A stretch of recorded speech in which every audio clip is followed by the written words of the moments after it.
आप देख रहे हैं प्रोग्राम खबर ये है एक नई सुबह के साथ। मैं हूं शाजिया अकरम, मेरे साथ इस प्रोग्राम में है सईद काजी और समी इब्राहिम।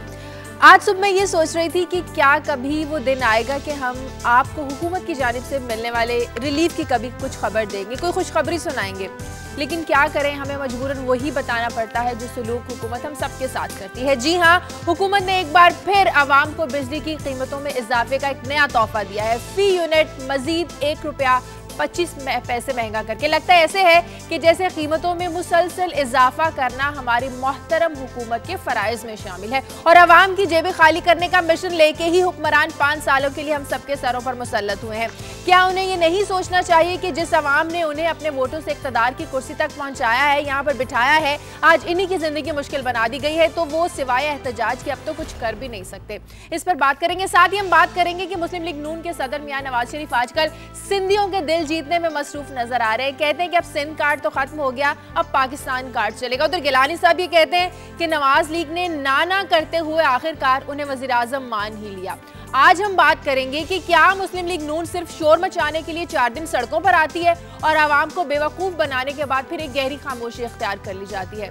क्या इसी का नाम सियासत है? इस पर बात करेंगे और बहुत सी आम खबरें आपके साथ शेयर करेंगे, आपकी भेजी गई ईमेल्स आपके साथ शेयर करेंगे, आपकी लाइव कॉल्स लेंगे। सभी साहब, काजी साहब की क्या खबरें आज की वो आपको बताएंगे। एक ब्रेक के बाद हमारे साथ रहें।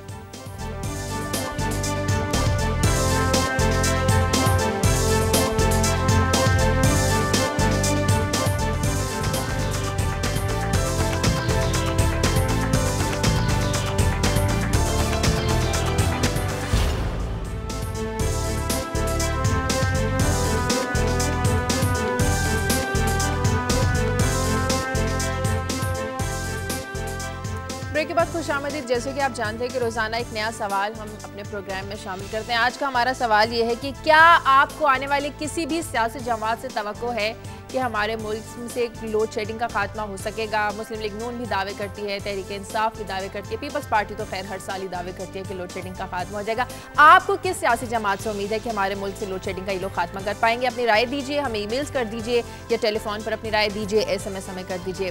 कुछ मजीद खबरों की तरफ चलते हैं। काजी साहब और समी साहब के पास फ्रेश मॉर्निंग की तरह, नई सुबह की तरह कुछ नई खबरें आज। जी काजी साहब, अभी आपने तोहफे की बात की थी कि नया तोहफा मिला है महंगाई का, तो मैं आज चर्चा करूंगा जो हमें 2004 से तहफ़ का एक सिलसिला है महंगाई की सूरत में, उसकी क्या सूरत हाल रही 2003-2004 में क्या थी, और इन सब्सिक्वेंट ईयर्स में जो फूड इन्फ्लेशन है, जो कि बड़ी वाइटल होती, बड़ी इंपॉर्टेंट होती है, बिकॉज जब लोगों की आमदनी का ज़्यादातर हिस्सा खुराक खरीदने पे खर्च हो जाए तो फिर उनकी ज़िंदगी कैसे होती है, और आज इन्फ्लेशन कहाँ पहुँची है। फिर हम उन चीदा आइटम्स की कीमतों में परसेंटेज के हवाले से इजाफा भी बताएंगे कि जनाब पहले टमाटर की क्या कीमत थी, और ये शायद अहम ना लगे, मुमकिन है मैमो गेट ज़्यादा खूबसूरत लफ्ज़ हो टमाटर की निस्बत, मगर ये टमाटर ज़्यादा अहम है आम आदमी के लिए जो कि इस मुल्क के 85% लोग हैं। इस पर बात करेंगे।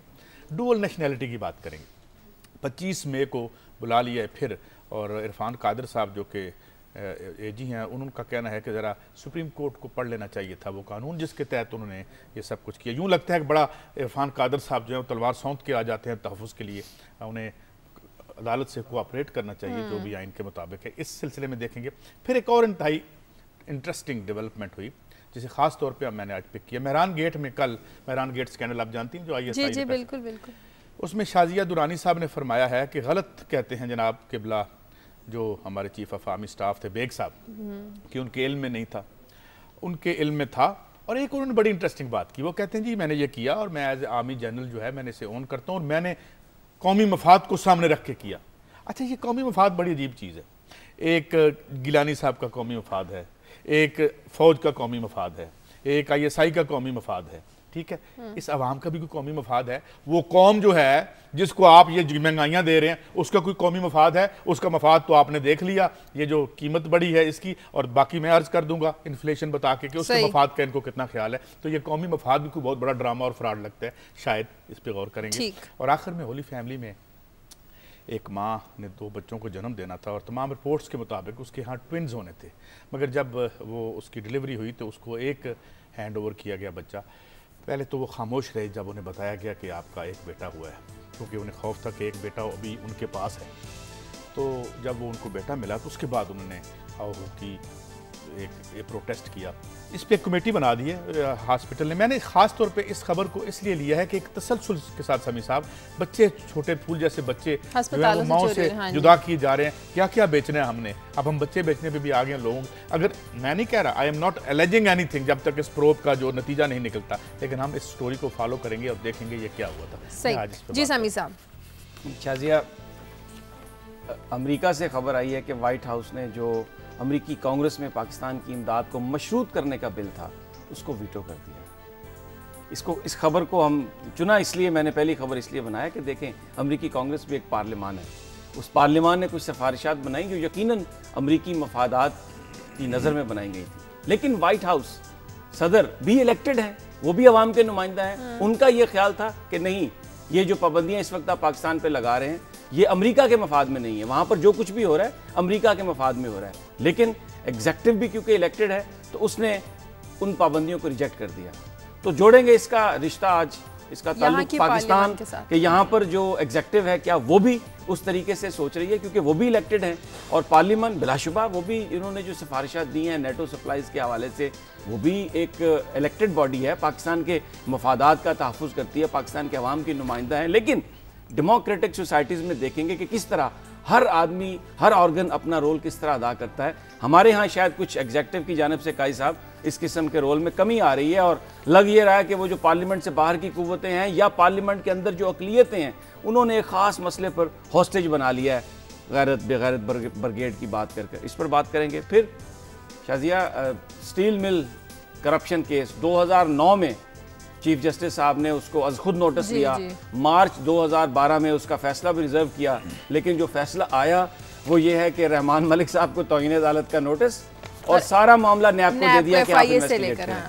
तो ये एक, इस पर अगर मौका मिला काजी साहब तो आपके कमेंट्स चाहूँगा कि ये क्या है, 2-2, 3-3 साल भी गुजरते हैं और उसके बाद भी जो फैसला आता है, वज़ीर-ए-आज़म का फैसला है तो वो स्पीकर करें, नज़र आता है कि ऐसे लगता है कि वो नाअहल हो सकते हैं, एक वाज़ेह फैसला नहीं आया। और यहाँ पर भी इतनी बड़ी करप्शन है, अगर इतना सब कुछ है तो सुप्रीम कोर्ट को चाहिए कि सीधा सजा दे लोगों को, फिर उठा के नैब के पास फेंक दिया कि जनाब आप इसकी तहकीकात करें। आपने बच्चों की, मासूम बच्चों की बात की, फूलों की बात की और हॉली फैमिली क्लिनिक का आपने जिक्र किया।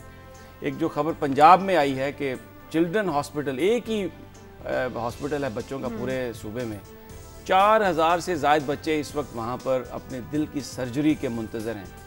डॉक्टर्स नहीं हैं, 2-3 डॉक्टर हैं और इन बच्चों की सर्जरी अगर वो जिस हिसाब से उन्होंने स्केड्यूल किया है शाजिया, तो वो तकरीबन 4 से 5 साल लग जाएंगे बारी आते आते दिल के।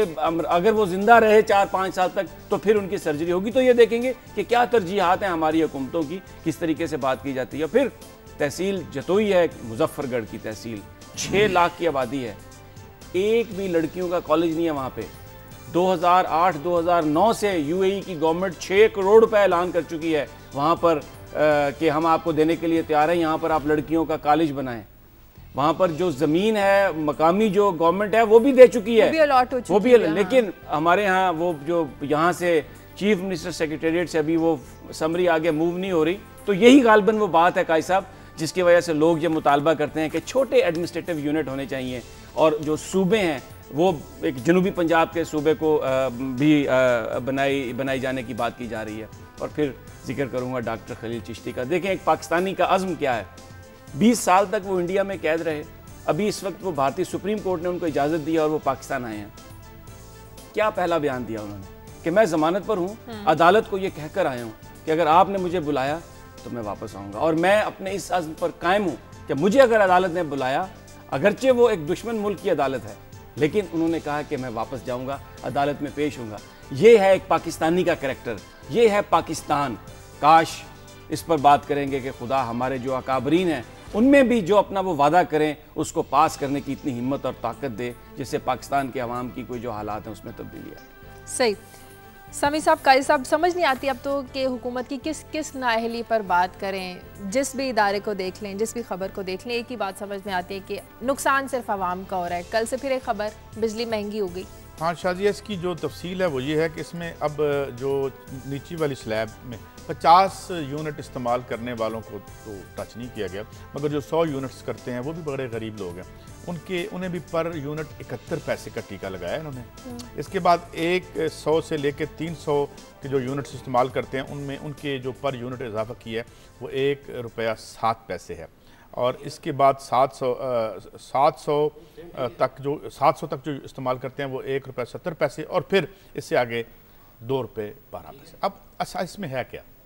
मिनिस्ट्री ऑफ फाइनेंस ने कहा कि जी हमें पैसे दरकार हैं, ये सर्कुलर डेट और ये यहाँ जो अनरेस्ट हो गया था यहाँ पे, तो इसके लिए हमें पैसे चाहिए। तो उन्होंने कहा जी ठीक है, इसका आप आगे पास ऑन कर दें, बोझ पास ऑन कर दें।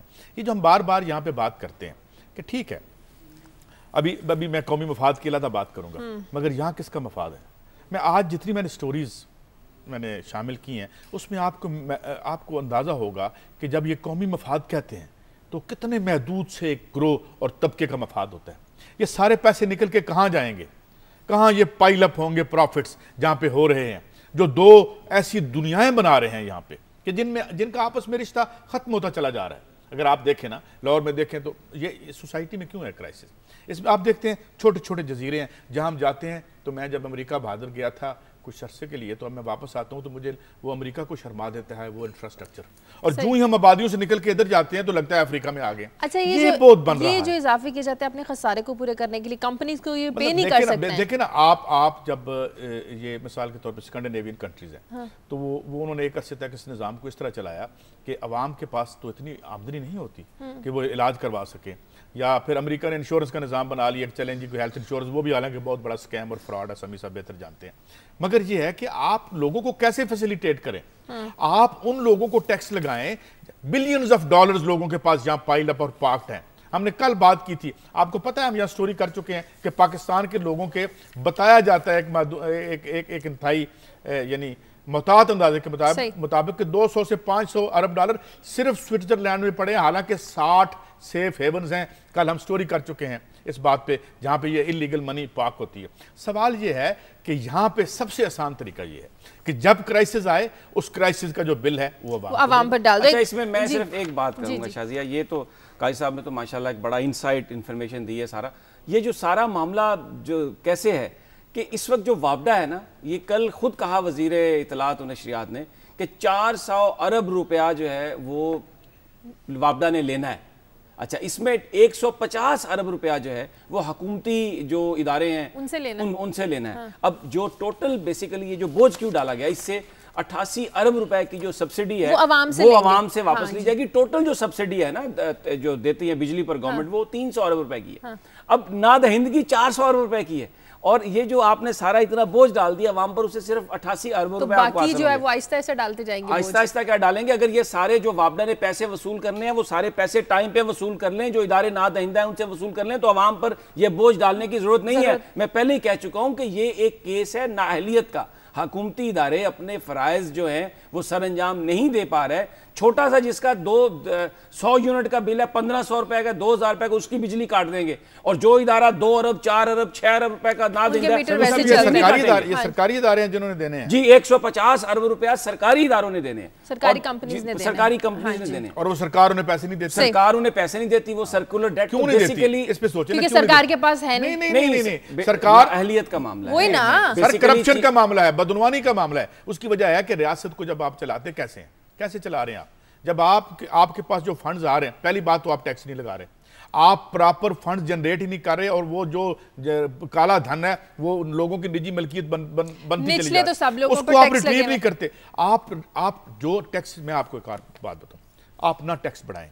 जितना टैक्स आपने अभी भी रियासत के कानून में आपने तय कर रखा है, आप उसका 50% भी ठीक ले लें तो क्राइसिस खत्म हो जाएगी। एक आप जो बात करते हैं ना, आप टैक्स ना बढ़ाएं। जिन लोगों पर जिन ज़राई टैक्स 22% पाकिस्तान का जो बड़े बड़े जागीरदार हैं वो एग्रो बेस्ड इंडस्ट्री में है, वो क्यों ना उन पर टैक्स लगाएं? मैं कब कह रहा हूं, आप कैसे कह रहे हैं कि आप मैंने उन कब पर कहा आप टैक्स ना लगाएं? मैं कह रहा हूं कि आप अगर जितना लगाया गया है उतना ही ठीक तरह से कर लें। अच्छा चले, आपके सवाल, टैक्स भी आपसे सवाल करता हूं, ये बताएं, ये बड़ा अच्छी बात की आपने, किसने लगाना है टैक्स? पार्लियामान ने लगाना है, हैं जी? फिर मैंने तो नहीं लगाना, लगाएं, आए ना सामने। ये तो अपने आप वो हजूर, वो तो सारे असेंबलियों में बैठे हुए हैं। आप एग्रो इंडस्ट्रियलिस्ट जिनकी बात करते हैं, वो तो लॉ मेकिंग कर रहे हैं, वो कानून बना रहे हैं, वो जमहूरियत का हुस्न हमें सिखा रहे हैं, जिनकी बेहतरी के बारे में आप दुआ रोज करते हैं और उम्मीद करते हैं कि ये ठीक हो जाए, वो अपने ऊपर टैक्स कैसे लगा? नहीं, हम दुआ के जरिए ठीक करने की कोशिश नहीं करते। मैं तो आवाम को सिर्फ ये कहता हूं कि इन्हें दोबारा वोट मत दें। इस निजाम पर मेरा बहरहाल एक पूरा यकीन है और यही पाकिस्तान की फलाह बहबूद लेके मुझे कॉलर लेने दे, लाहौर से मलिक अब्बास है। हेलो अस्सलाम वालेकुम जी। मुझे ये इनसे बात करनी है, ये काजी साहब से और इन दोनों जो एंकर हजरात आपने बताए हुए इनसे जी जी कि ये जो आप अभी कह रहे थे ये गवर्नमेंट का, मुझे आपके प्रोग्राम की साथ से ये अपने खादमे आला साहब से ये कहना है कि ये नारा लगाते हैं रोशन पाकिस्तान का। रोशन पाकिस्तान, आपको भी रात को लाहौर शहर की सड़कों में निकले तो आपको पता लगे कि ये रोशन नहीं, ये तरीक पाकिस्तान बन गया हुआ है। 1 मिनट की लाइट नहीं, हमारे बच्चे सारी रात नहीं सोते। ये बिजली की कीमतों को बढ़ा के जुल्म तो करते हैं, चले बढ़ाते ही हैं तो कम से कम लाइट तो हमें दें ना। सही। और मैं ये अपने ये समी इब्राहिम साहब और सईद काजी साहब से ये कहता हूँ कि ये आपस में ना लड़ा करें हर बात से। ये ऐसा लगता है कि ये सियासतदान ही बैठे हुए हैं यहाँ पे जब ये आपस में लड़ते झगड़ते रहते हैं। बहुत शुक्रिया मलिक अब्बास आपका। आवाम ज्यादा पैसे देने को भी तैयार है, लेकिन एटलीस्ट उन्हें बिजली तो दी जाए। एक बात उन्होंने कही कि ये आपस में लड़ते झगड़ते हैं। वैसे मैं भी पूछती सही कहा, हूँ, वैसे मैं भी कहती हूँ क्यों लड़ते हैं आप? सही कहा। ये शाजिया, ये फ्रस्ट्रेशन है। हाँ। जिस इशू पर आप बात कर रहे हैं ना, हमें नजर आ रहा है ये इशू के बड़ी आसानी से ये हल होने वाला है। मसलन ये जो बिजली की बात कर रहे हैं, 400 अरब रुपए वापडा ने लेने हैं, वो लेने की बजाय आपने 88 अरब रुपए का बोझ जो है वो लोगों की बोझ डाल दिया और गरीब आदमी को और मजबूर कर दिया। ये जो लड़ाई हम करते हैं ना, ये आर्गुमेंट्स हैं। हाँ, नहीं, इसमें फ्रस्ट्रेशन हमें भी होती है। हम इंसान हैं और इसी माशरे का हिस्सा है और जुड़े हैं उन लोगों के साथ जिनके मसाइल डिस्कस करते हैं, क्योंकि हमारे घरों में भी यही मसाइल है। तो उनकी बात सही है, लड़ना नहीं चाहिए। फ्रस्ट्रेशन आ जाती है हम पे, इसलिए वो लगता है ऐसे कि जैसे लड़ रहे हैं। इसमें एक डिस्टिंक्शन कर लेते हैं। जब सियासतदान दो बैठ के किसी टॉक शो पे लड़ते हैं तो इस बात पे लड़ रहे होते हैं आप ज्यादा करप्ट हैं, वो कहते हैं नहीं आप ज्यादा करप्ट हैं। इनकार नहीं करते, वो कहते हैं हमने भी किए मगर आपने ज्यादा किए। हम अगर लड़ते हैं तो निज़ाम हाय जिंदगी पे लड़ते हैं। ये तरीका कार होना चाहिए। देखिए ये बिजली आ रही है यहाँ पे, समी इब्राहिम साहब, इस बिजली का कोई मजहब नहीं है मगर एक निज़ाम के तहत आ रही है। आपका ये नजरिया हो सकता है कि ये किसी और निज़ाम के तहत बेहतर आ सकती है, मैं ये कहता हूँ नहीं इस निज़ाम के तहत बेहतर आ रही है। तो हम एक इन्फॉर्म्ड डिस्कशन करने की कोशिश करते हैं। आई डोंट नो वेदर हम कामयाब होते हैं या नहीं होते। इसी से एक बात मैं और अर्ज करना चाहता हूँ। देखें ये जो हमारे यहाँ बिजली बन रही है, कुछ तो पानी से बनती है बिजली, बाकी तेल से बनती है। आलमी मार्केट में गुज़श्ता 2-3 हफ्तों से कीमतों में कमी का रुझान है और जो वो है अमेरिका में जो न्यूयॉर्क जो मार्केट है वहाँ पर तेल की कीमत $92 पर बैरल तक आ गई है और जो नॉर्थ सी ब्रंट है जिससे हम लेते हैं वो $111 पर बैरल तक आ गई है। लेकिन हमारे यहाँ क्या है, कीमतों में इजाफा किया गया, ये तो कह दिया गया है कि वो आलमी मार्केट से मुंसलिक है। हाँ। लेकिन उनकी कीमतों में कमी नहीं की जा रही। जब आपने कीमतों की बात की तो मेरे पास कीमतों के हवाले से बड़ी इंटरेस्टिंग। अच्छा, शिकागो से कॉल है, वो ले लेते हैं फिर वो कीमतों पे बात कर लेते हैं। अमेरिका से कॉल है, हमारे साथ है शेख कलीम। हेलो जी जी, अस्सलाम वालेकुम बहन। मेरी ये समी सबसे गुजारिश है। हेलो जी जी जी बोलिए। मेरा कहने का मकसद ये है, ये बार बार कहते हैं कि ये तो आवाम ने वोट दिया है इन लीडरों को। मैं इनसे ये कहता हूँ कि क्यों लोगों को गुमराह कर रहे हैं। पहले तो ये देखें कि कितना जेली वोट पड़ा है इस मुल्क में। जो बेचारी आवाम पेश रही है उसने तो वोट ही नहीं दिया। मेरा किसी भी सियासी पार्टी से ताल्लुक नहीं है। मैं रोजाना आपके प्रोग्राम सुनता हूँ। खुदा के लिए सबसे पहले ये जोर दें कि ये जितनी वोटिंग है ये गलत है आपकी, उस वोटिंग को सही करें। सारी जेली वोट है, पहले एक्यूरेट वोट करें फिर कहें कि ये आवाम ने इन्हें चुना है। शुक्रिया, उन बेचारों ने तो शुक्रिया, बहुत शुक्रिया शेख कलीम। ये उन्होंने जो इस मसले की निशानदेही की, सुप्रीम कोर्ट ऑफ पाकिस्तान इस हवाले से ऑर्डर कर चुका है कि वो जो एक बोगस वोटर्स लिस्टों का वो शायद मामला ये था, जाली वोट जिसको कहते हैं कि 2 लिस्टें थी, एक लोकल बॉडीज इलेक्शन के लिए थी और एक जनरल इलेक्शंस के लिए। तो उसमें मोहतरमा बेनज़ीर भुट्टो ने सुप्रीम कोर्ट में एक पिटीशन दायर की थी। तो सुप्रीम कोर्ट ने कहा कि उन दोनों जो फहरिस्तें हैं उनको मर्ज कर दें। तो नामों की डुप्लीकेशन हो गई थी, ये नहीं था कि कोई उसमें नाम एडिशनल ऐड कर दिए गए थे। अच्छा, उस डुप्लीकेशन को खत्म करने के लिए सुप्रीम कोर्ट फैसला भी कर चुकी है और इलेक्शन कमीशन काम भी कर रहा है इस हवाले से। अभी नई लिस्टें सामने आई नहीं है, नहीं आ रही हैं लिस्टें सामने। ये जो लेटेस्ट जो हुए हैं, बाई इलेक्शन जो हुए हैं वो नई फरिश्तों पर ही हुए हैं और वो आगे चलकर, लेकिन मेरा ख्याल है कि ये कहना, कैटेगराइज इस गवर्नमेंट को इस तरह से कर देना कि ये कोई आवाम की नुमाइंदा हुकूमत नहीं है या आवाम ने, ये मेरा ख्याल है थोड़ी शेख साहब एग्जैजरेशन है। ये चलें, इस पर बात कर लेंगे, लेकिन चूंकि शेख साहब से के हवाले से मैं भी बात करूंगा, मगर ये खबर जो है क्योंकि रिलेटेड थी इन्फ्लेशन से, इसमें दो बड़े इंपॉर्टेंट समी इब्राहिम साहब, एक तो ये कि जो एक रिपोर्ट आई है इसमें यह बताया गया है कि हमारे यहाँ गिरानी जो है वो जो महंगाई है, आमतौर पर महंगाई का सबब होती है रसद, कि चीज़ें कम हों, ऐसा नहीं है। मिसाल के तौर पे आज मैं एडिबल जो खाने पीने की चीज़ें हैं उनकी बात करूँगा। पाकिस्तान बुनियादी तौर पे एक ज़राई मुल्क है और ये तकरीबन इवन 47 से पहले जो सिर्फ वो हिस्सा पाकिस्तान में शामिल है उसके जिसे प्लेन्स ऑफ पंजाब कहते हैं, ये पूरे बर सगीर का 40% गला पैदा करता था, लिहाजा रसद का मामला नहीं। यानी एक तो यानी इस चीज़ें स्केर्सिटी नहीं है। फिर सही मामला बता। अच्छा, मैं उसी की तरफ आ रहा हूँ। अच्छा, पहले मैं आपको ये बता दूँ कि हाल ही में तकरीबन 20% इंक्रीज़ हुई है, यानी इंक्रीज़ तो 18 से लेके 26% तक इसकी कीमतों में इजाफा हुआ है ओवर द ईयर्स। लेकिन हाल ही में एक और काम हुआ है जो ADB की रिपोर्ट है, एशियन डेवलपमेंट बैंक की, वो ये कहता है कि ये जो आपने 20% कीमतों में इजाफा हुआ है इसकी वजह से 4.5% मजीद लोग, जो 70 लाख लोग बनते हैं, वो पावर्टी लाइन से नीचे चले गए। और पावर्टी लाइन क्या है? अब $1.25 पे है। इसका ज़रा तर्जमा कर लें तो ये तकरीबन 110 से 15 रुपये, यानी 110 या 15 रुपये जो आदमी कमाता है एक दिन में, वो उससे अगर 10 रुपये ऊपर कमाता है तो वो गरीब नहीं है। पहले तो इस बहीमाना और सफाकाना जो लाइन है इस पर बात करते हैं, मगर इससे भी मजीद लोग नीचे गिर गए। अब शाजिया 2003 और 4 में जो इन्फ्लेशन थी वो 10% थी, 2004 और 5 में 17.5% होगी यानी गिरानी, और 2007 और 8 तक 26.6% इजाफा हुआ। इस दौरान आप ये देखो कि खाने पीने की चीज़ें, मतलब टमाटर आम चीज़ है, 62.31% इजाफा हुआ उसकी कीमतों में। पल्स ग्राम जिसे आप ये दालें कहते हैं, 35.54% उसमें इजाफा होता है। और होल ग्राम जो है चना, ये तो जो इजाफे की बात कर रहे हैं ना, जो लोग खरीदते हैं ना वो रोजाना इससे गुजरते हैं और उनको पता है, लेकिन असल इशू है कि इजाफा इसको रोकना कैसे जाए, ये हुआ क्यों? मैं बताता हूँ, ये उनको नहीं पता जो कर रहे हैं। अगर ग्राम 100 रुपए का भी इजाफा हो जाए तो जो ऊपर बैठे हुए हैं ना, उनको वो तो कभी खरीदने नहीं गए। ये मैं उनको सुना रहा हूँ और अब बताता हूँ ये क्यों हो रहा है। अब ये 32.55% ये सारी इन चीज़ों में इजाफा हो। अब इसमें बड़ी इंटरेस्टिंग बात जो आपके सवाल का जवाब है कि कास्ट ऑफ प्रोडक्शन, चीज़ को पैदा करने की जो कास्ट है या कीमत है और जो फाइनल प्राइस है उसमें ह्यूज इजाफा है। अब है क्या, मैं बताता हूं आपको। एक पैदा कर रहा है ग्रोअर, उसके बीच में ये लोग बैठे हुए हैं, ये हुक्मरान बैठे हुए हैं, ये जो बीच में थोकिए बैठे हुए हैं, ये इनकी नुमाइंदगी करते हैं ये, और वो फाइनल प्राइस जो आपको मिलती है जाके वो उससे कई गुना होती है। और जो पैदा कर रहा है किसान है, जो पैदा करे उसे कुछ नहीं मिलता और दरमियान वाले मिलते हैं। ये आई है रिपोर्ट। और अब क्या है, जब ये दरमियान वाले असेंबलियों में बैठे होंगे तो फिर न ग्रोअर का मफाद देखेंगे न खरीदने वाले का मफाद देखेंगे। हम मांगते रहे दुआएं, और जैसे वो कलीम साहब कह रहे थे कि वोट लेके आते हैं, उसका भी मैं बात बता दूं, 30-35% से ज्यादा वोट नहीं पड़ते, आधे इसमें से जाली होते हैं और 10% गवर्नमेंट बढ़ा देती है। चले, इस मामले में आपने जो वो हिस्सा डालना था इस जमहूरी निजाम के खिलाफ वो आपने डाल दिया, लेकिन इसकी एक वजह जो खुदा का वास्ता से जमहूरी कहना बंद कर। अच्छा ठीक है, इस माशी जबर को, इस माशी जबर को, इस माशी डिक्टेटरशिप को जमहूरियत कहना बंद कर। एक बात तो एक जमहूरियत का लफ्ज इस्तेमाल मैं नहीं करूंगा, एक सेंटेंस में देना ये कहना चाह रहा हूं कि इस वक्त ये जो प्राइस में इजाफा हो रहा है ना, माजी में भी मुनाफाखोरी का जो ट्रेंड था ऐसा ही था, लेकिन क्योंकि एक नीचे ग्रास रूट लेवल पे एक सिस्टम मौजूद था जिसे हम लोकल बॉडी सिस्टम कहते थे, मैजिस्ट्रेट फिरते थे, प्राइस कंट्रोल कमेटीज होती थी, क्योंकि वो सिस्टम बीच में से एलिमिनेट कर दिया गया। अब जो कीमतों को कंट्रोल करने का निजाम मतलब है वो है नहीं। मैं ये समझता हूं कि अगर आप इंपावर कर दें ग्रास रूट लेवल पे, जो बलदियाती इदारे हैं उनको रिवाइव करें, तो शायद ये जो कीमतों में इजाफे का ये मसला है ना, इतना गंभीर नहीं रहेगा। ब्रेक का वक्त भी एक कॉलर भी हमारे साथ फ्रांस से, डॉक्टर रफीक। हेलो जी, अस्सलाम वालेकुम। वालेकुम सलाम जी।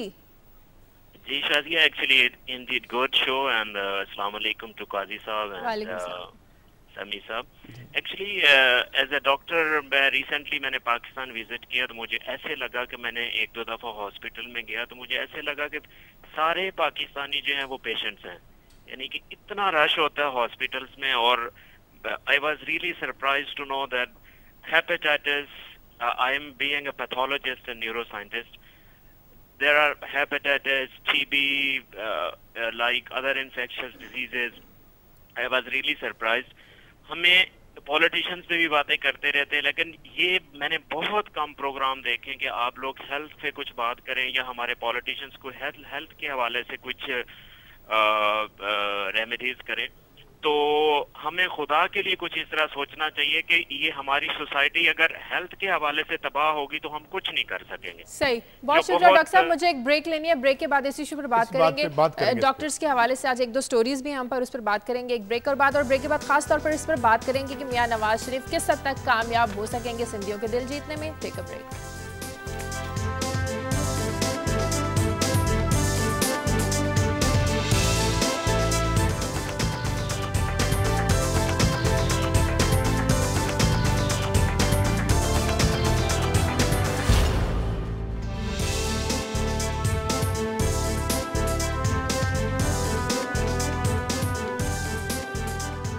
ब्रेक के बाद खुश आमदीद। एक ईमेल है हमारे पास आई इस्लामाबाद से, सना नसीम है, लिखते हैं कि मैं आपका प्रोग्राम बहुत शौक से देखती हूँ और काश के समी साहब और काजी साहब की जो बातें हैं ये हुक्मरानों की समझ में आ जाए। मेरा आप दोनों से एक अहम सवाल है, समी साहब आपसे और काजी साहब से। आपने काजी साहब जब कहा तो मेरी तरफ इशारा किया, काजी साहब और समी मेरा नाम देखो, उनकी तरफ इशारा किया। उनका आप दोनों से एक सवाल है। वो कहती हैं कि जैसा कि हम सब जानते हैं कि पाकिस्तान में बदउनवानी अरूज पर है, कहीं जगहों पर ना तो अदलिया काम आती है ना इंतजामिया। अगर मुल्क में इसे करप्शन खत्म करनी है तो किस चीज़ को सबसे पहले खत्म किया जाए कि बाकी की करप्शन भी मुकम्मल खत्म हो जाए मुल्क से?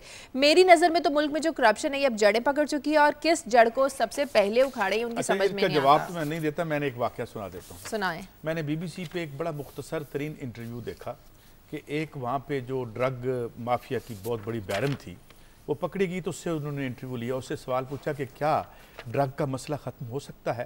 कहती है हाँ ख़त्म हो सकता है। ये मेक्सिको की बात है। अच्छा। कहती है हाँ, लेकिन इसके लिए पहले हमें ड्रग कंट्रोल एजेंसी ख़त्म करनी पड़ेगी और मुमकिन है हमें मेक्सिको की हुकूमत भी ख़त्म करनी पड़ जाए। तो मैं इससे ज़्यादा कोई जवाब नहीं दे सकता। इसका मतलब ये है कि यहाँ भी सब कुछ बदलना पड़ेगा अगर करप्शन को ख़त्म करनी है। बहरहाल कराची में कल जो सारा दिन होता रहा, समी साहब सबके सामने है, मुख्तलिफ इलाकों में फायरिंग होती रही। MQM के जो साबिक UC नाजिम थे खुर्शीद आलम समेत 10 अफराद कल वहाँ पर जाँ बहक हो गए। ये सारी सूरत हाल किस तरफ जा रही है? मुनव्वर आलम हमारे नुमाइंदे कराची स्टूडियो में हमारे साथ मौजूद है। मुनव्वर, मुझे याद है कुछ दिन पहले जब आपसे बात हुई तो आपने कहा था कि जो मई का महीना होता है ये पिछले 6-7 सालों से बड़ा डेडली चलता है। यहाँ पर 200, 250, 300, 400 जो हर महीने इस डेथ्स होती हैं, ये बड़ी एवरेज सी बात है। क्या वजह इसकी कि मई के महीने में इस तरह के वाक़यात सामने आना शुरू हो जाते हैं? मई का महीना बजट की मंजूरी का महीना होता है। मुख्तलिफ प्रपोजल भेजे हुए होते हैं, मुख्तलिफ डिमांड्स होती हैं जिनको, और पॉलिटिकल अलायंस को बाकी रखने का भी महीना होता है। हर कोई अपनी अपनी डिमांड पेश करता है। उसमें पिछले 7 साल में तो हमने यही ट्रेंड देखा है कि जैसे ही मई का स्टार्ट होता है या मई से पहले अप्रैल का एंड होने लगता है तो ये शहर में एक टारगेट किलिंग का और मैसिव टारगेट किलिंग का एवरेज हम 10 से 12 टारगेट किलिंग के वाक़यात कोट करते हैं। इसमें न सिर्फ बोरीबंद लाशें होती हैं, इसमें ब्रूटली टॉर्चर्ड बॉडीज़ होती हैं, इसमें टारगेटेड लोग होते हैं। और अब जो वेव आई है उसमें मुत्तहिदा कौमी मूवमेंट के कारकुनान की किलिंग शुरू हुई है, और न सिर्फ मुत्तहिदा कौमी मूवमेंट बल्कि पीपल्स पार्टी के भी कारकुनान की किलिंग पिछले 2 महीने से जारी है। मुत्तहिदा कौमी मूवमेंट के कारकुनान की किलिंग मुस्तकिल है, डेली तक 1 से 2 कारकुनान जो हैं बड़ी किलिंग उनकी शहर में उनको मारा जा रहा है। अच्छा, मुझे मुनव्वर आप एक बात में, आपने किलिंग्स का और पॉलिटिकल अलायंसेस इंटैक्ट रखने की बात की बजट से पहले। 1-2 दिन कब न्यूयॉर्क से खबर आई कि वहाँ पर MQM के जो कई साबिक वज़रा थे, अरकान असम्बली थे और एक डिप्टी मेयर भी थे साबिक, उन्होंने मुतालबा किया कि जनूबी सिंध सूबा बनाया जाए, और ये भी उन्होंने कहा अपनी प्रेस कॉन्फ्रेंस में कि कायदे तहरीक को हालात से बेखबर रखा जा रहा है। आप कुछ बयान करेंगे कि इस वक्त कराची की सूरत हाल क्या है, MQM क्या सोच रही है? क्योंकि बहुत सारे लोगों का ये कहना है कि जो न्यूयॉर्क में कॉन्फ्रेंस हुई है वो प्रेस कॉन्फ्रेंस वो एवं ही किसी ने नहीं कर दी, यकीनन उसके पीछे कोई एक ख़ास हिकमत अमली होगी। देखिए, कुछ ऐसी फोर्सेस हैं जो अब पैरेलल होती जा रही हैं, ख़ास तौर पे शहर में। लियारी की सूरत हाल आपने देखी कि किस तरीके से पुलिस जो है वो वहाँ नाकाम रही और बड़ा मुकाबला हुआ उनके दरमियान पुलिस के साथ, और एक क़ुव्वत सामने आई कि जो शहर में एग्जिस्ट करती है। इसके बाद अगर अवामी नेशनल पार्टी का जिक्र किया जाए तो वो भी एक क़ुव्वत की सूरत में उभरी है, और पिछले 3 साल के दौरान जो क्लैशेस हुए हैं यहाँ पर एथनिकल, उसमें बड़ा रेजिस्टेंस मुत्तहिदा कौमी मूवमेंट को भी देखने को मिली है और काफ़ी उसमें सख्ती है। इसके अलावा जो दीगर अलाइंसेज हैं जिसमें जमात इस्लामी एक बहुत बड़ी जमात है कराची में, इसके अलावा जो क़ुव्वतें हैं, लेकिन जो इस वक्त सूरत हाल है, महाजिर सूबे की एक आवाज़ बुलंद होती जा रही है, एक महाजिर राब्ता कौंसल बन गई है, वो मुस्तकिल प्रोटेस्ट कर रही है, शहर में होर्डिंग्स भी लग रहे हैं। तो ये जो सूबे की जो अब डिमांड है, इसको हल्के हल्के मुख्तलिफ एंगल से उसको आगे की जानिब लाया जा रहा है और इसमें शिद्दत हल्के हम देख रहे हैं, यानी कि जो ऑब्जर्व कर रहे हैं शहर में रहते हुए लोग, उसमें हल्के पहले दीवारों पे पेंट के ज़रिए हुआ करता था कि वो स्प्रे करके चले जाते थे महाजिर सूबे के, लेकिन अब बाकायदा चॉकिंग देखने को मिल रही है, होर्डिंग्स लगे हुए मिल रहे हैं, लोग प्रोटेस्ट जगह जगह प्रोटेस्ट करते, तो पूरा एक वेव बनाई जा रही है बल्दियाती। अच्छा मुनव्वर, ये बताइए, अभी आपने, मैं आपकी बात सही समझूँ, आपने कहा मई के महीने में किलिंग शुरू हो जाती है, उसकी वजह बजट है। क्या आप ये कहना चाह रहे हैं कि जो मुख्तलिफ पावर ग्रुप्स की अपनी अपनी बजटरी प्रपोजल्स होती हैं या उनके जो अपने इंटरेस्ट होते हैं, उनको फर्दर करने के लिए ये लोग भेंट चढ़ाए जाते हैं? जी बिल्कुल, यहाँ पे जो ट्रेंड, हम जो पुलिस और हम जो यहाँ पे ज़राए के लोगों से जब बातचीत होती है तो आप देखेंगे कि जून के महीने में खामोशी हो जाएगी और जैसे ही रमज़ान आना शुरू होंगे तो फिर एक दफ़ा दोबारा से इसमें तेज़ी आ जाएगी। हम ये ट्रेंड पिछले 7 साल से ऑब्ज़र्व कर रहे हैं। रमज़ान में इसलिए होता है कि फ़ितरे की पर्ची हैं और ज़कात और इस तरह की चीज़ें बहुत बड़ी मिक़दार में कराची से होती हैं। बकरीद में से पहले इसलिए होती हैं कि खाले जमा होती हैं। तो ये जो डिमांड्स जून मई के महीने में होती हैं, बिल्कुल इसको पॉलिटिकली ये जो पूरी की पूरी टारगेट किलिंग है, इसको यूज़ किया जाता है। बहुत शुक्रिया मुनव्वर आलम। आपका एक कॉलर है हमारे साथ लाहौर से, शहबाज। हेलो जी, अस्सलाम वालेकुम। वालेकुम सलाम जी शहबाज जी, मैं अपना ये नीटो की सप्लाई के बारे में बात करना चाह रहा था। थोड़ी सी मैं बात करना चाह रहा हूँ, फिर इसके ऊपर तबसरा भी ये मतलब कि समीर साहब से और काजी साहब से लेना चाहूँगा कि अमेरिका जो ब्लॉक की शक्ल में अफगानिस्तान में आकर बैठा हुआ है, इसको बाहर भी निकालना है।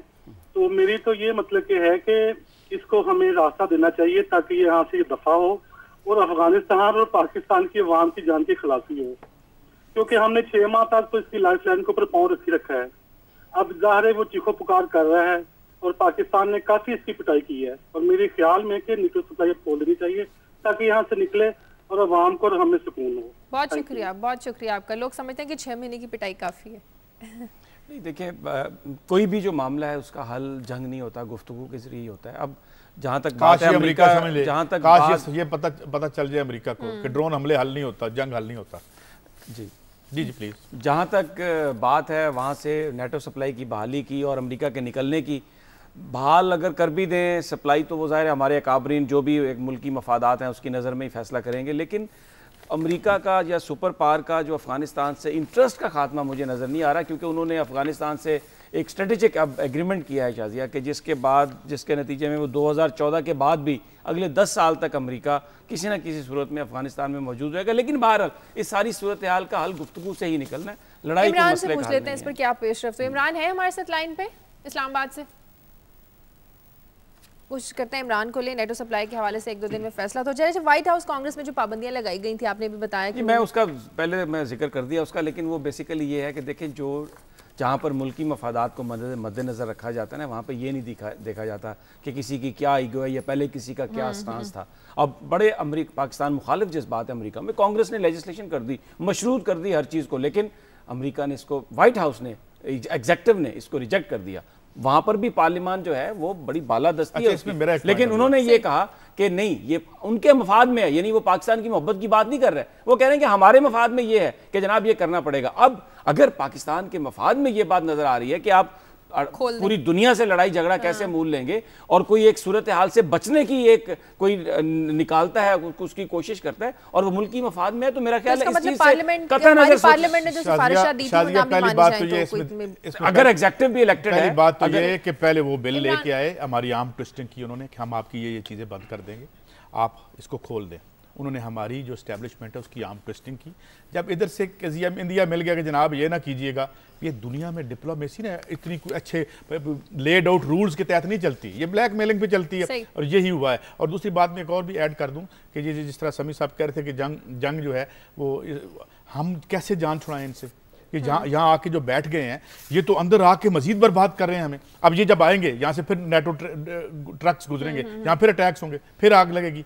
हमारे तो घर का अजाब है ये। इमरान हमारे साथ है। इमरान, मुख्तसर बता दें क्या पेशरफ्त हुई है नेटो सप्लाई की बहाली खोलने के हवाले से? नेटो सप्लाई के बहाली के हवाले से जो अहम पेशरफ्त है उसमें ये है कि जब डीसीसी ने ये तय किया था कि दोनों ममालिक की मिलिट्री टू मिलिट्री लेवल के ऊपर ये मामला तय किया जाएगा, तो हमारे ज़राए का कहना ये है कि अमेरिका ने अंदिया दिया है कि अमेरिका की जानिब से कोई 4 स्टार जनरल जो है वो पाकिस्तान आर्मी के साथ को फॉर्मल बाज़ाब्ता अपॉलॉजी कर लेगा, जिससे काफ़ी समझ लिया जाएगा और उसके बाद जो है वो हालात आगे की तरफ मूव होंगे। दूसरी जो बात है वो ये है कि जो अमेरिका चाहता है कि पाकिस्तान की जो सिक्योरिटी फोर्सेज हैं वो नेटो सप्लाई लाइन की हिफाजत भी करें।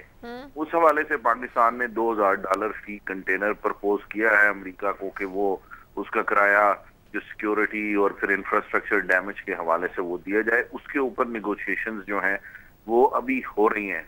जनरल इशफाक परवेज कियानी इस हवाले से मशवरा और कंसल्टेशन एक प्रोसेस जो है वो इनिशिएट किया गया है विद आर्मी और इस पर बातचीत जो है वो जारी है सारे मामले। बहुत शुक्रिया मोहम्मद इमरान आपका। इसका मतलब इस बार हम अपना मुआवजा जो है वो लेने की उन्होंने $2000 का फिगर दिया, लेकिन मैं देख रहा था अमेरिकन मीडिया $5000 कह रहा है, क्योंकि जो इस वक्त जो सप्लाई जा रही है ना वो $10,000 पर कंटेनर कॉस्ट पड़ रही है। तो पाकिस्तान ने ये कहा है कि जनाब हम आपको $5000 पर कंटेनर हम आपसे चार्ज करेंगे और ये भी जो आप 10,000 दे रहे हैं उससे ये आधी है। तो ये अमेरिकन मीडिया ये रिपोर्ट। अच्छा, कुछ अवामी इश्यूज की बात कर ले। अपने सेहत के मसले पर चिल्ड्रन हॉस्पिटल की बात की थी कि वहाँ पर जो लाहौर बड़ा एक ये बात हो रही थी हुकूमती तरजीहात की। आप देखें पूरा ये 8 करोड़ का 9 करोड़ का सूबा है और चिल्ड्रन हॉस्पिटल है लाहौर में एक। वहाँ पर जो उनके इंचार्ज हैं उनका ये कहना है, एक इंटरव्यू में उन्होंने कहा है कि तकरीबन 4000 से बच्चे हैं इस वक्त जो जिनकी सर्जरी हम करना चाहते हैं जो दिल की बीमारियों में मुब्तला हैं, लेकिन एक ऑपरेशन थिएटर है और उसके आईसीयू में 4 बेड हैं और 3 असिस्टेंट प्रोफेसर वहाँ पर काम कर रहे हैं। उनका कहना है कि हमारे पास वसाइल ही नहीं है। हमने लिख के दिया हुआ है, हुकूमत पंजाब एक मंसूबे पर काम भी कर रही है, शायद आगे चलकर कोई इसमें इजाफा भी हो जाएगा, लेकिन इस वक्त सूरत हाल ये है। और उसकी वजह से क्या हो रहा है, लोग इंडिया जा रहे हैं इलाज करवाने के लिए, इसलिए नहीं कि वहाँ पर कोई इलाज अच्छा है हमसे, इसलिए कि यहाँ पर हमारे पास डॉक्टर इंडिया भी वो जा रहे हैं जिनके पास किराया है, जो वीजा लगवाने की सलाहियत रखते हैं। देखिए समी साहब, मैं इसी से क्योंकि टाइम कम है और मैं खबर जोड़ देता हूँ। क्या है नेशनल इंटरेस्ट? ये नेशनल इंटरेस्ट की बात की ना, ये कौम के बच्चों की जो जिंदगी है, इससे बड़ा क्या नेशनल इंटरेस्ट हो सकता है? अभी मैं खबर देख रहा था जो दुरानी साहब ने मेहरान गेट में कहा, मैं बाकी बातें खत्म उसको जरा थोड़ा एडिट कर देता हूँ इसलिए कि टाइम कम है। उन्होंने कहा जी कि मैंने वो जो पैसे तकसीम किए थे वो तो एक तो बेग साहब को पता था, दूसरा मैं एक जनरल रहा हूँ आर्मी का और मैंने बड़ा एक कन्विंस था कि ये कौमी मफाद में है तो इसलिए हमने किया। अच्छा, मैं बड़ा इस पे ना I was intrigue to read all this. ये आखिर कौमी मफाद है क्या? समी साहब, आपका मेरा कौमी मफाद तो ये है कि जो 4000 बच्चे इंतजार कर रहे हैं कि इलाज का और वो बेइलाज मर जाएंगे, कितनी गोदें जो हैं वो खाली हो जाएंगी, ये है कौमी मफाद। इनका अपना कौमी मफाद है कि फलां पार्टी जीत जाए, क्योंकि फलां पार्टी अगर जीत गई तो कहीं हमारा दाल दलिया जो है वो ना हो जाए, और वो कहते हैं ये कौमी मफाद था। भाई ये आइन के खिलाफ था, ये हर हवाले से। और फिर गिलानी साहब का एक कौमी मफाद आ जाता है। हम देखते हैं वो जी अगर एफेड्रेन का केस आ गया मिसाल के तौर पे, हम कल उसकी बात करें, मुझे नहीं पता उसमें वो गिलानी साहब हैं इन्वॉल्व हैं या नहीं, मगर समी साहब आपने 2 स्टोरियां दी दिल खराश, दिल हला देने वाली। एक औरत के पेट में एक बूट की ठोकर मार के उसका बच्चा ज़ाया कर दिया। ये जिसने एफेड्रीन का कोटा साइन किया है वो इसी मुल्क में है या नहीं? ये 3rd डिग्री मेथड जो है टॉर्चर का, आप अवाम और गरीब के खिलाफ तो इस्तेमाल कर लेते हैं। एक बंदा पकड़ के उससे पूछें भाई तुम्हें किसने कहा था? अब हुआ क्या, 18 बंदे, यानी बात तो अस्करी बैंक की मैं कर रहा था, ये जो मेहरान गेट की, मगर इसमें कौमी मफाद का मैंने नुक्ता उठाया है। बात यह है कि अगर आप एक बंदे को पकड़ना चाहें तो आप पकड़ के उससे पूछ सकते हैं। आप अगर चाहें कि सेहत पे आप एलोकेट कर दें इतना बड़ा चंक, तो ये खबर ना आए जो आप कह रहे हैं बच्चों का इलाज हो सकता है, मगर ये नहीं करना चाहते। और फिर ये जमहूरियत की आड़ में बैठ जाते हैं कि जो हम मजालम कर रहे हैं ये जमहूरियत की आड़ में कर रहे हैं। आपने मसला हाईलाइट किया, बड़ा अच्छा है, ये अवाम ही ने हल करना है और लोगों ने ही हल करना है। मैं अब वो बात नहीं कहता क्योंकि जमहूरियत और सियासतदानों के नाम से आप फिर बिदक जाएंगे। अब मैं आपको मैंने वो जिक्र किया था जतोई, जैसे आप अवाम के नाम पे बिदक जाते हैं। मुजफ्फरगढ़ की एक तहसील है जतोई, 6 लाख की आबादी है और वहाँ पर 3 लाख जो है ना कम अज़ कम की अगर पॉपुलेशन का तनासब देखें तो ख़वातीन है। एक भी वहाँ पर ख़वातीन का कॉलेज नहीं है। और इसमें जो एक अफसोसनाक बात थी, UAE हमारा ब्रदर मुल्क है, वहाँ पर जो उनकी गवर्नमेंट ने 6 करोड़ रुपए का ये कहा कि हम आपको कॉलेज बनाने के लिए देने के लिए तैयार हैं। सलमान तासीर साहब जो गवर्नर थे वो वहाँ पर गए और जो शेख सुल्तान ट्रस्ट है वो 6 करोड़ देने के लिए तैयार था, अभी भी तैयार है। फिर वहाँ पर जो इंतज़ामिया है, मकामी जो डिस्ट्रिक्ट काउंसिल ये, वो उन्होंने सबने ये कहा कि जनाब हम आपको 32 जो एकड़ या कनाल जितनी भी वो लैंड चाहिए थी कि हम आपको वो देने के लिए तैयार हैं। बाकायदा डॉक्यूमेंट्स, लेटर्स जारी किए जा चुके हैं। पंजाब चीफ मिनिस्टर के पास समरी पड़ी है, लेकिन कोई दस्तखत नहीं हुए होंगे, दस्तखत नहीं हुए, कोई प्रायोरिटी का मामला आ गया। अब आपने जो जिक्र किया ना, मैं एक सिर्फ जो कौमी मफाद की आपने बात की, ये कौमी मफाद का तयन पाकिस्तान के अवाम करने के लिए जरूरी है कि आप उनको तालीम से एम्पावर करें। और आप ये हालत देखें कि 6 लाख की आबादी है, एक लड़कियों का कॉलेज, अगर आप लेस देन $1 सेहत और तालीम पर खर्च करेंगे, तो इसका मतलब क्या है?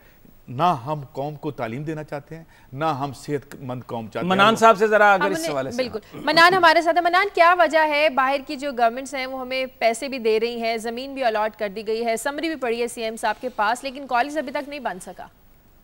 शाजिया, पहले तो मैं ये मुजफ्फरगढ़ का बता दूं, एक तो मुजफ्फरगढ़ पसमानदा तरीन जिला है, फिर उसकी जो तहसील जतोई है वो बहुत ज्यादा पसमानदा है।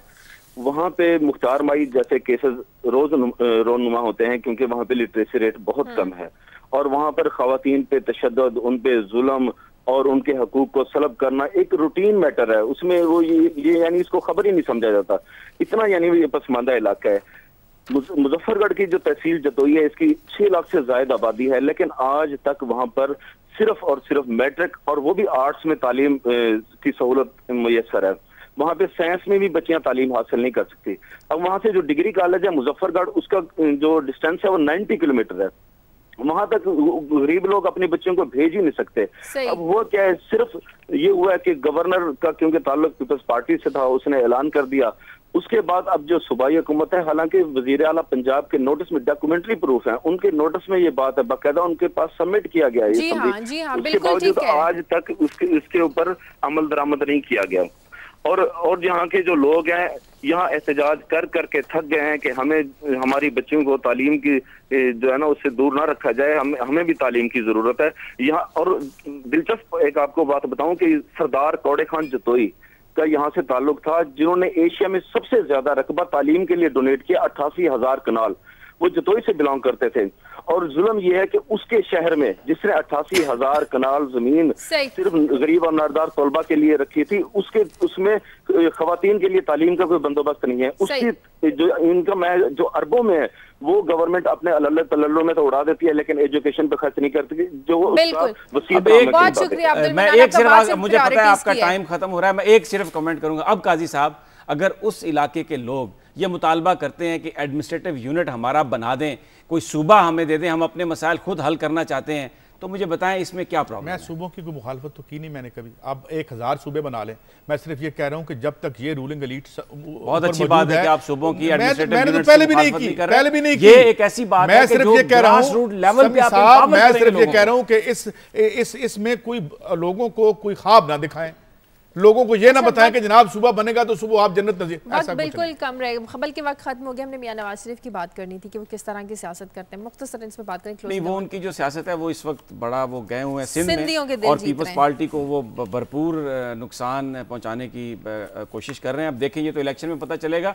एक शाजिया, मैं मियां नवाज शरीफ से भी ज़्यादा पाकिस्तानी एक बात में इंटरेस्टेड होंगे। आजकल जो क्रिकेट है, पाक और पाकिस्तान और ऑस्ट्रेलिया की का सब एक सीरीज होनी थी, न्यूट्रल वेन्यू तलाश करने की कोशिश की जा रही थी, श्रीलंका ने तो इनकार कर दिया। अब जिम्बाब्वे वो ऑस्ट्रेलियन जाने के लिए तैयार नहीं है, यूएई में गर्मी बहुत है, हाँ। साउथ अफ्रीका में पाकिस्तानी जाने के लिए तैयार नहीं है क्योंकि पिचें बड़ी फास्ट हैं, कोई पाकिस्तान आने के लिए तैयार नहीं। तो लग रहा है कि जो अगस्त में जो पाकिस्तान और ऑस्ट्रेलिया के दरमियान जो क्रिकेट की एक सीरीज होनी थी, एक वाहिद एंटरटेनमेंट है पाकिस्तानियों के पास, कभी टीवी पे कोई मैच देख लेते हैं, इसके अलावा तो कोई अच्छी खबर ही नहीं, तो वो भी जो है ना खतरे में पड़ता हुआ नजर आ रहा है। माफी चाहता हूँ, आपने तो बात नवाज शरीफ साहब की थी, लेकिन मैंने क्रिकेट की बात डिटेल में बात करेंगे। यार ये जो कहा कि पीपल्स पार्टी को नुकसान पहुंचा रहे हैं, मुझे तो लगता है ये मिलजुल के आवाम को नुकसान पहुंचा रहे हैं। प्लीज आप क्लोज कीजिए, क्लोज कर दो, इजाजत दीजिए। बहुत शुक्रिया आपका। प्रोग्राम का वक्त खत्म हो गया। प्रोग्राम के लिए फीडबैक दीजिए खबर@दुनिया TV.tv पर। इजाजत दीजिए, अल्लाह हाफ़िज़।